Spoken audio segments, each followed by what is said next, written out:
네, 안녕하세요. 김과의 데이데이 선생님입니다.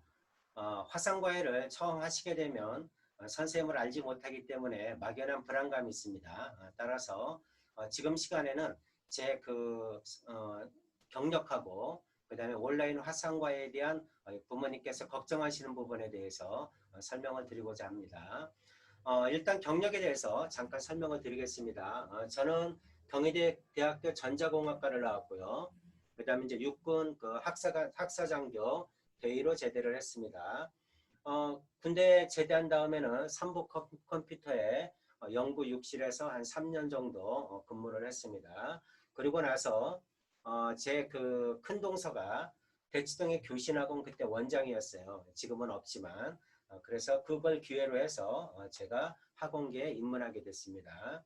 그래서 이제 그 대치동 처음에는 보통 외고나 과고나 특목고에 대해서 많은 수업을 했습니다. 그때 합격자도 굉장히 많이 붙였어요. 그 다음에 압구정 정보학원 수학 강사로 들어가서 거기서도 마찬가지로 외고가고 특목 학생들을 위주로 수업을 진행을 했습니다. 그리고 난 다음에 강북청소학원 굉장히 큰 학원이에요. 대형 학원인데 재수생 있으면 큰 학원이죠. 강북청소학원에 기획실장으로 들어갔습니다. 그래서 거기에서는 중등부, 고등부 이제 재수생이 있는데 보통 일반적으로 고등부하고 재수생을 거의 다 수업을 했습니다. 그 다음에 이제 제가 독립을 했어요. 그래서 이제 양천구 신정동, 목동 끝자락이죠. 거기에 있는 신정동의 청소학원 원장으로 독립을 했습니다. 거기에서는 중등, 고등 대학생들만 수업을 했습니다. 한 4년 정도 한 것 같아요. 그 다음에 이제 우연한 기회에 좋은 기회가 있어서 기숙학원을 제가 인수를 하게 됐습니다. 그래서 이제 우왕시 닥터스 여학생 기숙학원에 들어가서 제가 대표로 있으면서 재수생들을 수업을 했습니다. 한 2년 정도 수업을 했어요. 그리고 나서 이제 이 그 건물이 경매가 돼가지고 어쩔 수 없이 접게 됐어요. 그래서 다시 목동으로 들어와서 목동 중심과 그래서 이제 목동에 보면은 1단지, 2단지, 3단지, 4단지가 이제 가장 큰 5단지까지 거기까지가 이제 중심 부분인데 2단지 앞에서 제가 학원을 했습니다. 그래서 목동 스마트정일학원 처음에는 이제 수학과학 전문학원 제가 원장을 했고요. 그 다음에 여기를 정리하고 더 중심가 파리공원 옆에 있는 목동 스카이맨사 학원에 들어갔습니다. 그래서 이제 제 학원하고 과학학원하고 합쳤어요.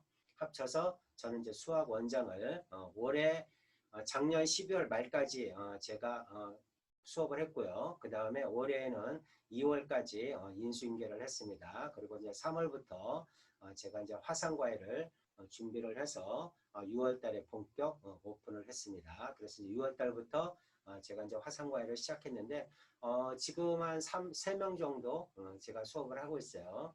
그래서 이제 제가 하고 있는 수업에 대한 모든 전반적인 사항을 제가 보여드리도록 하겠습니다. 자, 다음은 이제 온라인 화상과외를 하시게 되면 학부모님이 항상 걱정하시는 부분이에요. 그거에 대해서 제가 잠깐 설명을 드리도록 하겠습니다. 언제나 부모님이 제일 걱정하시는 게 선생님의 아이를 보이지가 않는데 과연 수업이 잘 될까 이런 생각을 하십니다. 그런 걱정은 하실 필요가 없어요. 왜 그러냐면 지금은 4차 산업시대예요.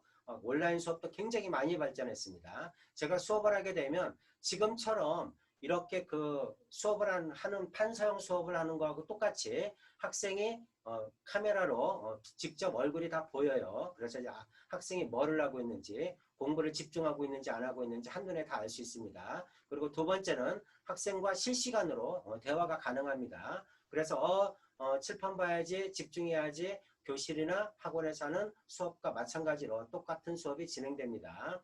그 다음에 모르는 문제가 있을 때는 옆에 앉아서 첨삭지도를 하는 것과 마찬가지로 전자칠판이라는 걸 써서 학생은 직접 첨삭지도를 하는 게 가능합니다. 그래서 온라인 수업은 부모님이 걱정하시는 거 그런 일은 걱정하실 필요가 없다 이렇게 생각을 하시고요. 두 번째는 학생이 과연 집중할 수 있을까? 아까 설명을 드렸죠. 선생님하고 학생이 직접 마주보고 항상 대화를 한다고 집중을 안 할 수가 없죠. 오히려 학원이나 교실은 학생이 많기 때문에 집중이 더 안 되는 거예요. 온라인 수업은 개인이나 아니면 그룹을 하더라도 4명 이하이기 때문에 집중을 안 할 수가 없습니다. 한눈에 다 보이죠.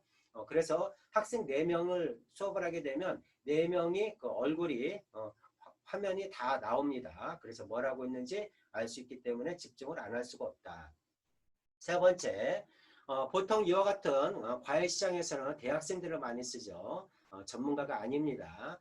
그리고 대학생들은 또 어떤 일이 일어날지 몰라요. 하다가 말 수도 있어요. 하지만 저는 전문가입니다. 그리고 20년 이상을 학원계에 근무했던 사람이에요. 학생들에 대해서 누구보다도 책임감을 가지고 끝까지 케어할 수 있습니다. 그래서 전문가한테 맡기시는 게 훨씬 도움이 될 거다. 이런 생각을 하시고요. 자, 네 번째, 과연 교육이라는 게 수업만 있는 게 아니죠. 테스트와 숙제를 통해서 학습 관리를 꾸준히 해줘야 되는데 온라인에서 과연 가능하냐. 보통 이제 수업만 하고 말잖아요. EBS 같은 강의를 보게 되면 오히려 수업이 끝이죠. 관리가 전혀 없어요. 메가스터디도 마찬가지입니다. 하지만 지금 하고 있는 온라인 강의는 실시간입니다. 실시간으로 학생과 대화하면서 수업하고 옆에 앉혀놓은 것처럼 첨삭 지도를 해주고 그 다음에 숙제를 내주고 그 다음에 테스트를 보고 일일 테스트를 보고 그 다음에 채점해서 모르는 문제 일일이 다 첨삭 지도가 가능한 4차 산업시대입니다. 그래서 부모님이 생각하시는 거기 개인 과외나 학원보다도 온라인이 훨씬 더 유익하다 이렇게 생각을 하시면 되겠죠. 그게 네 번째입니다. 테스트와 숙제 굉장히 충분히 관리가 가능하다. 오히려 오프라인보다 훨씬 더 우수하다 이렇게 생각을 하시면 될 것 같아요. 마지막으로 과연 교육청의 환불 규정을 따르는데 온라인 화상과에도 교육청의 환불 규정을 따르느냐 똑같이 진행을 합니다. 그래서 만약에 무슨 일이 생겨서 학생이 그만둘 때도 교육청의 환불 규정에 따라서 반드시 환불을 하도록 하겠습니다. 자, 다음 시간에는 온라인 화상과의 장점에 대해서 부모님께 설명을 드리도록 하겠습니다. 감사합니다.